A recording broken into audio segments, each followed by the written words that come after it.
भागे भागे नरेंद्र पहुंचे उसी मंदिर में, माता के चरणों में गिर पड़े और माफ़ी मांगने लगे। उन्हें इतना ज़्यादा अपराध बोध महसूस हो रहा था कि उनकी आंखों से आंसू बहने लगे। वो फपक फपक कर रोने लगे। इस दुनिया में माता वैष्णो देवी के कितने भक्त हैं? लाखों, करोड़ों, या यूं कहें कि अनगिनत। आज मैं आपको एक ऐसे ही भक्त के बारे में बताने वाला हूं।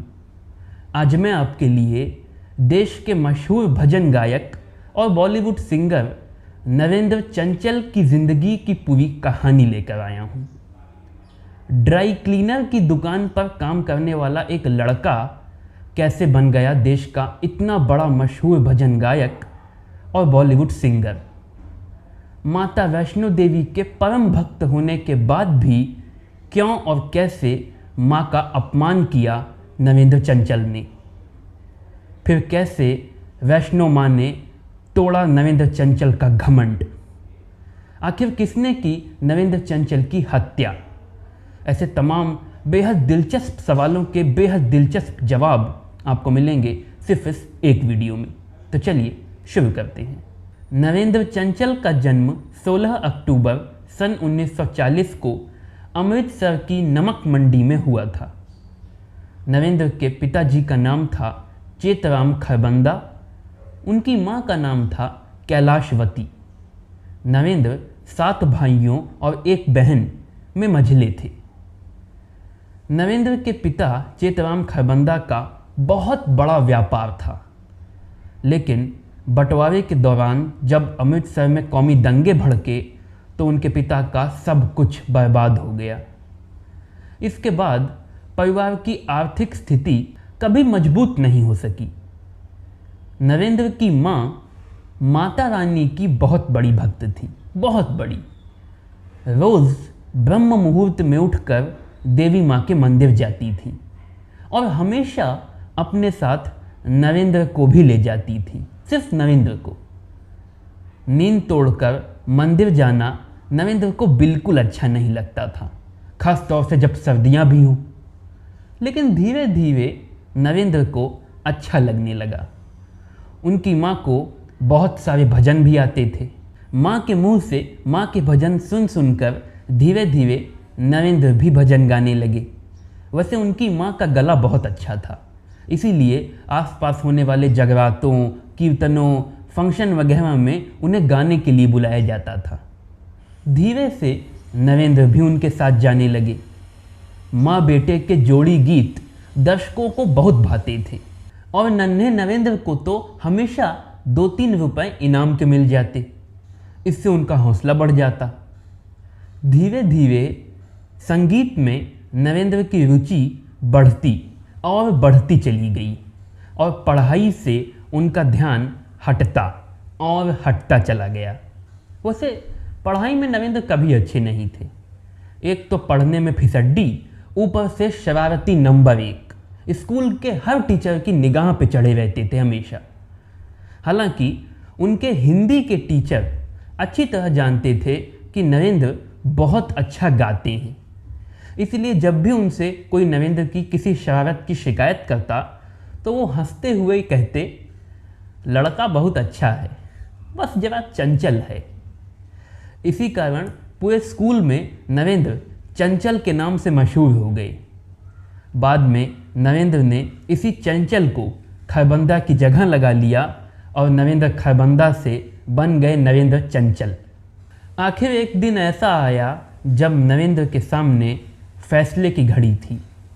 दरअसल चंडीगढ़ में होने वाले एक म्यूज़िक कंपटीशन में उन्होंने हिस्सा लिया था। उस दिन उसका फिनाले था। उसी दिन क्लास 12th के बोर्ड में नरेंद्र का ज्योमेट्री का एग्ज़ाम था। अब नरेंद्र दोनों में से किसे चुने? एक को चुनेंगे तो दूसरा छूटेगा। उनके पिता ने उनसे कहा कि म्यूज़िक कंपटीशन को मारे गोली, चुपचाप जाकर एग्ज़ाम दे। लेकिन नरेंद्र उधेड़ बुन में थे। नरेंद्र पहुँचे माता के मंदिर में। माता के सामने मत्था टेका, उनसे सवाल किया। जवाब मिल गया। मंदिर से निकल सीधे पहुँचे स्टेशन। ट्रेन पकड़कर चले गए चंडीगढ़। नतीजा, नरेंद्र इंटर में फेल हो गए और इसके बाद फिर कभी पास नहीं हो सके। यहीं पर नरेंद्र चंचल की पढ़ाई खत्म हो गई। दूसरी ओर उन्होंने म्यूज़िक कंपटीशन जीत लिया। ट्रॉफ़ी लेकर घर पहुँचे और अपने पिता के हाथ में खुशी खुशी ट्रॉफ़ी पकड़ा दी। उनके पिता ने ट्रॉफ़ी ज़मीन पर पटक दी और उसी वक्त ऐलान कर दिया कि अब नरेंद्र से उनका कोई रिश्ता नहीं, कोई ताल्लुक़ नहीं, नरेंद्र कुछ करें उनसे कोई मतलब नहीं। और उन्हें धक्के मारकर उन्होंने घर से भी निकाल दिया। उनकी माँ कैलाशवती नहीं चाहती थी, रो रही थी, मगर मजबूर थी, कुछ कर न सकी। नरेंद्र के लिए ये बहुत बड़ा झटका था। अब वो सड़क पे आ गए थे। जिंदा रहने के लिए उन्होंने एक ड्राई क्लीनर की दुकान पर काम करना शुरू कर दिया।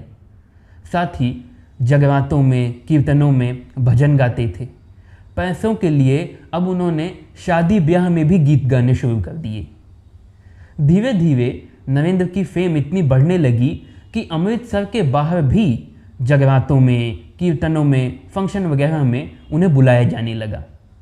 एक पंजाबी फोक म्यूज़िक ग्रुप था, उसने नरेंद्र को अपने में शामिल कर लिया। इस ग्रुप के पूरे देश में अलग अलग जगहों पे टूर होते रहते थे।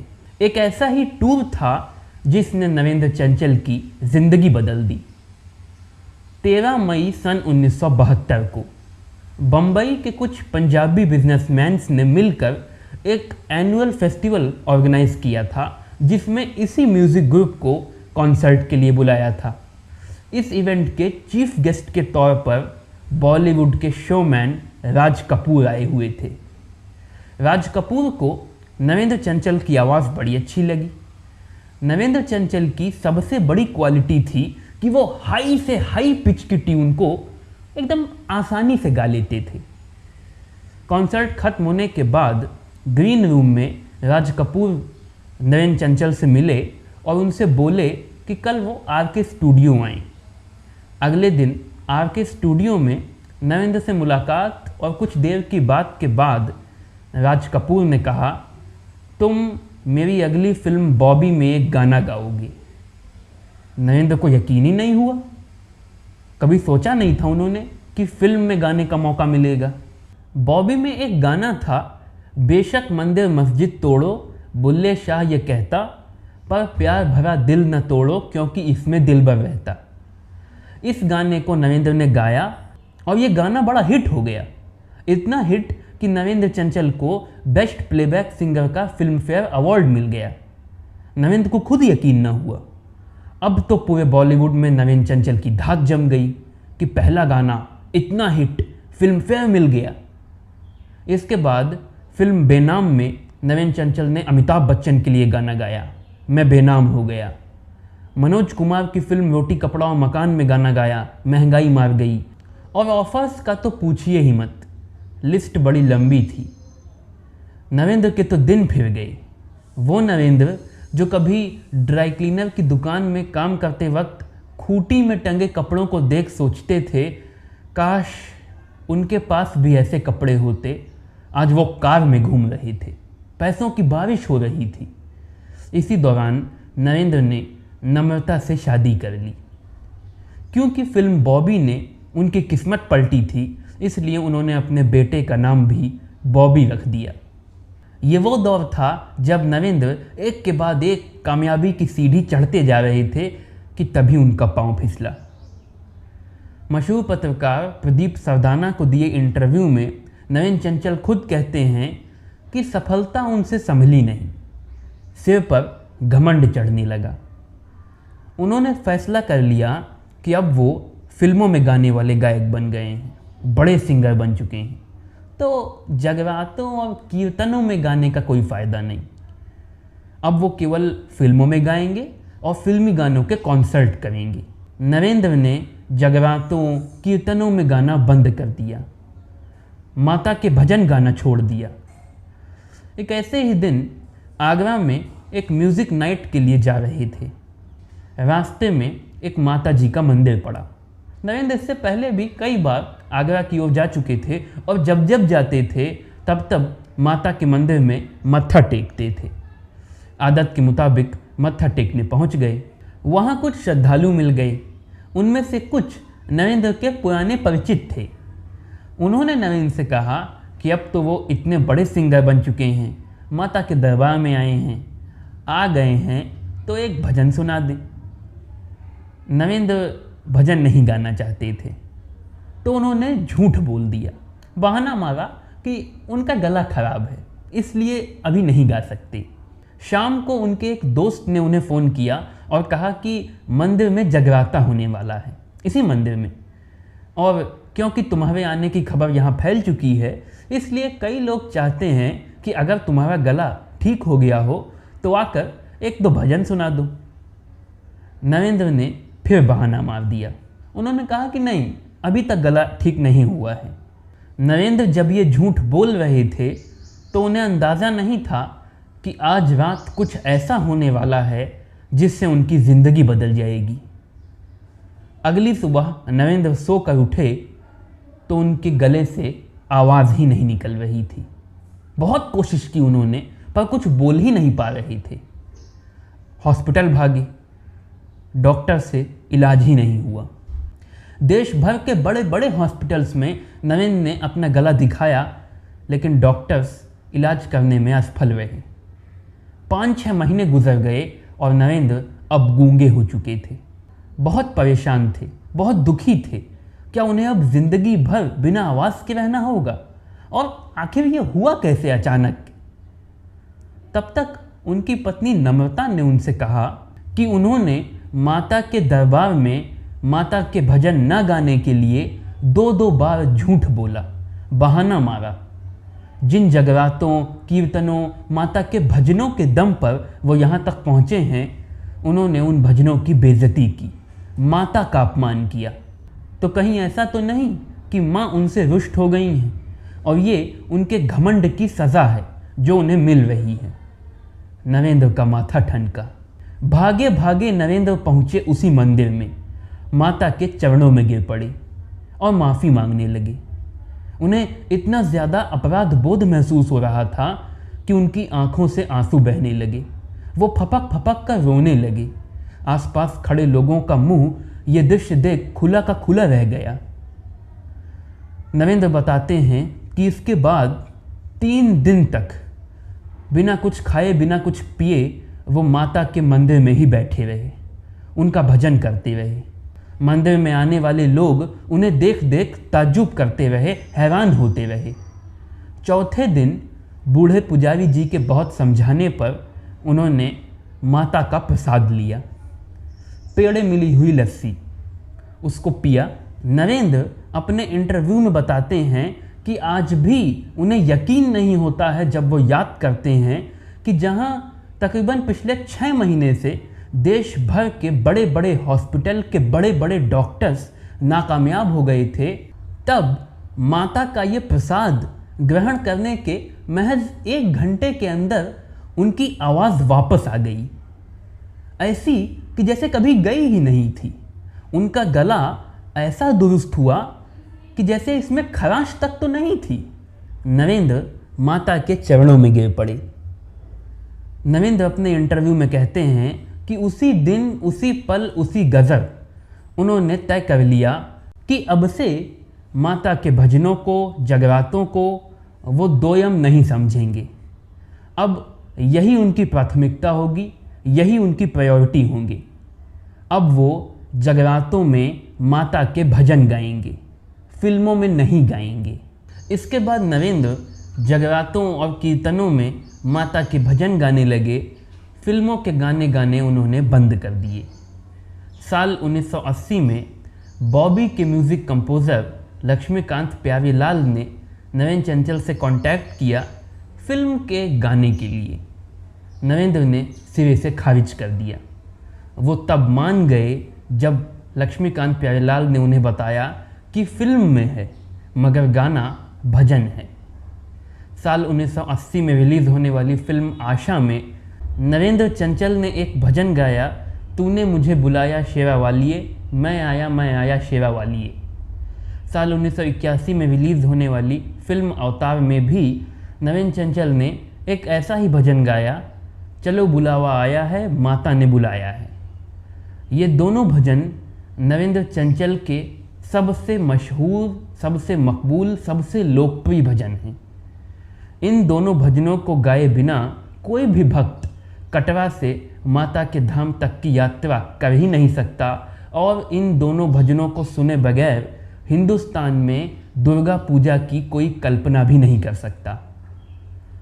ओ जंगल के राजा मेरी मैया को लेके आजा, भोर भई दिन चढ़ गया मेरी अम्बे, जैसे नरेंद्र चंचल के बहुत से भजन बड़े मशहूर हुए, उनकी कैसेट्स बनी।